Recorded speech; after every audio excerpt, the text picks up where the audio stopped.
Sekarang kalian mengatakan bahwa kita akan mendengarkan aspirasi dari masyarakat. Kita akan melaksanakan aspirasi dari masyarakat tanpa menjelaskan aspirasi apa yang kalian maksud, aspirasi apa yang kalian dengar dari masyarakat. Sudah terlalu banyak kata-kata kosong, janji-janji kosong yang dilemparkan kepada kita semua dan tidak ditepati. Tapi kali ini kita menuntut kalian untuk punya akuntabilitas, untuk bertanggung jawab dengan kata-kata kalian bahwa kalian akan melakukan aspirasi dari masyarakat. Bagaimana anggota parlemen yang berjumlah 580 orang dibayar dari pajak masyarakat itu tidak berhasil mendengarkan aspirasi masyarakat, sementara gerakan-gerakan di sosial media yang tidak dibayar oleh siapapun yang terjadi secara sukarela bisa mencapai pergerakan yang seperti ini. Harusnya kalian semua merasa malu dengan apa yang terjadi di situasi Indonesia saat ini. Akan kita perjelas apa tuntutan kita. Kita mau kalian bertanggung jawab dan bertingkah sesuai dengan apa yang kalian janjikan. Kali ini kalian tidak bisa lari dan tidak bisa berkilah lagi. Karena aspirasinya sudah sangat jelas dari masyarakat. Pada sebelum 5 September pukul 23.59, ini adalah 12 hal yang kita tuntut dari kalian kalau memang kalian mau menunjukkan bahwa kalian masih berpihak kepada masyarakat. Pertama, sahkan rancangan undang-undang perampasan aset sekarang juga sebelum 5 September tengah malam. Kedua, pecat anggota DPR yang terbukti menghina rakyat Ahmad Syaroni, Deddy Sitorus, Bambang Pacul, dan yang lain-lain itu yang berjoget-joget di parlemen.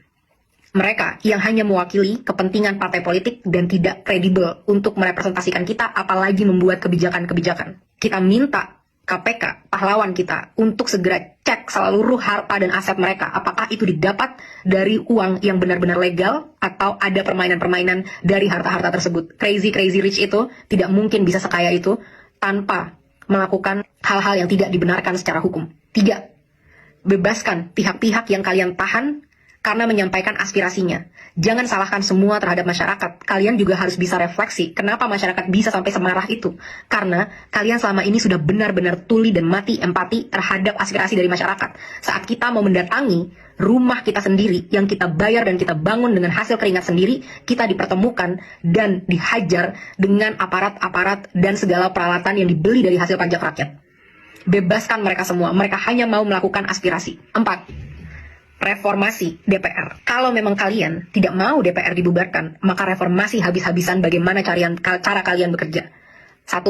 Audit secara transparan. Apa isi dari anggaran 9,6 triliun per tahun di tahun ini dan tahun depan? Apa itu? Setiap sennya kita mau tahu dengan jelas. Dan setelahnya, setelah 7 hari, kita mau kalian laporkan penyerapan anggarannya setidaknya setiap bulan kepada rakyat. Kita mau tahu apakah investasi kita itu benar-benar membuktikan dan memberikan kesejahteraan, atau ini semua hanya investasi bodong untuk kepentingan-kepentingan pihak-pihak tertentu. 2. Rampingkan segala anggaran. Tidak ada tunjangan-tunjangan ini, itu, tunjangan beras, dan lain sebagainya.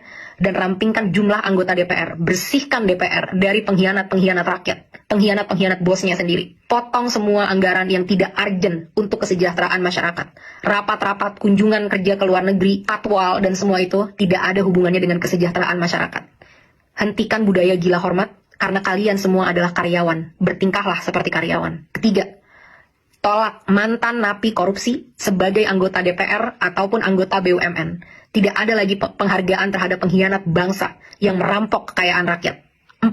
Hapuskan semua perlakuan istimewa yang menciptakan kesenjangan antara rakyat dan parlemen, yang membuat parlemen mati empatinya dan tidak mampu membuat kebijakan yang berpihak kepada rakyat. Contohnya, bayar pajak tidak boleh lagi ditanggung oleh APBN, harus ditanggung oleh individu. Kita tidak mau lagi melihat ada pengawalan khusus terhadap anggota parlemen. Mereka harus bertingkah layaknya masyarakat. Semua hidup kita urgent, apalagi kita yang bayarin gaji kalian dan infrastruktur dan operasional keberlangsungannya negara ini. Kita yang lebih penting dibanding kalian. Transportasi, tidak ada tunjangan mobil, cukup tunjangan untuk naik transportasi umum. 4. Hapuskan pensiunan seumur hidup bagi para anggota-anggota DPR yang masa kerjanya hanya 1 periode. Kita tidak mau lagi membayari mereka sampai akhir hayat kalau memang mereka tidak mau mengabdi dengan tulus kepada masyarakat. Kedepannya, kita mau KPK atau BPK untuk meninjau dan memeriksa harta dari segala anggota DPR, dan kita mau transparansi yang besar-besaran. Semua rapat-rapat diskusi kita mau itu ditunjukkan live secara online ke rakyat. Bahkan kalau bisa, rakyat harus selalu boleh masuk ke gedung DPR untuk mendengarkan dan melihat apa yang karyawannya sedang lakukan.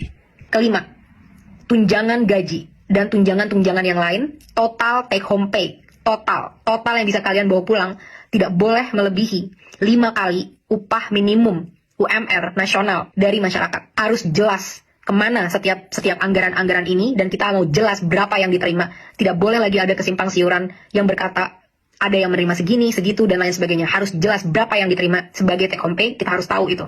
Keenam, tetapkan KPI, Key Performance Indicator, yang terukur bagi anggota DPR sebagai standar kinerja. Berapa RUU yang harus kalian sahkan, berapa RUU prioritas, dan lain sebagainya, harus dengan aturan yang jelas. Kedepannya, evaluasi dan pecat anggota-anggota yang tidak bisa bekerja dengan benar, yang tidak datang saat-saat rapat, yang tidak bisa menghasilkan RUU yang diminta oleh rakyat. Laporkan semua progress, achievement, challenges secara berkala kepada rakyat. Kita berhak tahu apa yang terjadi di dalam ruang DPR. 7. Audit secara menyeluruh terhadap BUMN untuk memastikan profitabilitas. Kalian bisa tahu apa yang kira-kira mau diambil untuk ini, tapi BUMN kita rugi puluhan triliun setiap tahun. Satu BUMN. Saat banyak BUMN-nya berapa ratus triliun yang dirugikan oleh BUMN ini. Benar-benar tidak capable dalam memanage usaha badan milik negara. Karena komisarisnya hanyalah untuk tukar-tukaran kursi, negosiasi, kekuasaan dari partai politik, tapi bukan diisi oleh orang-orang yang kredibel di bidangnya. 8. Batalkan rencana kenaikan pajak yang sudah sangat memberatkan masyarakat, termasuk rencana kenaikan BPJS kepada masyarakat. Berhenti mencekik dan memeras kita, saatnya kalian bekerja. 9. Adili pembunuh pahlawan kita, Afan, seberat-beratnya. Aparat harus tahu konsekuensi apabila mereka menggunakan power di jalan yang salah. Negara harus menanggung dampak dari semua ini, karena semua ini terjadi karena kegagalan kalian menanggung keluarga dari Afan. Lengserkan Kapolri. Kapolri telah gagal memberikan komando untuk melindungi masyarakat. 10. Berikan standar gaji yang layak terhadap pahlawan bangsa kita, guru-guru di Indonesia, termasuk juga nakes-nakes di Indonesia. 11. Reformasi kinerja kepolisian habis-habisan. Mereka harus profesional, berpihak dan berempati kepada rakyat, punya kemampuan emosi yang baik, sehingga tidak menyalahgunakan senjata sebesar itu yang mereka punya. Mereka di sini untuk melindungi rakyat, bukan untuk membela kepentingan penguasa. Saat kasus-kasus terjadi, banyak banget yang loyo, lama, dan lain sebagainya. Tapi saat itu tentang demonstrasi, betapa canggih alat-alat yang kalian punya. Betapa banyak amunisi yang kalian punya untuk ditembakkan kepada masyarakat yang membayar gaji mereka setiap hari. Reformasi ini semua. Aspirasi sudah sangat jelas. Kalian punya 7 hari untuk bisa mewujudkan ini kalau memang kalian pantas memegang kedaulatan rakyat. Kita akan buktikan bersama-sama apakah kalian mampu dan benar-benar capable dalam melakukan ini, atau benar apa yang memang kita inginkan untuk membubarkan DPR. DPR tidak harus bubar kalau kalian benar-benar bisa bertanggung jawab dengan kekuasaan kalian dan menampung aspirasi rakyat. Jangan sampai ada lagi darah-darah dari pahlawan-pahlawan demokrasi kita yang bercerceran di jalan. Jangan sampai ada lagi intimidasi-intimidasi untuk orang tidak bersuara di negaranya sendiri. Hentikan segala intrik-intrik politik yang menjijikan dan busuk ini. Mulai bekerja dari sekarang. Buktikan 7 hari dari sekarang, mampukah kalian bertanggung jawab, pantaskah kalian digaji dari duit masyarakat.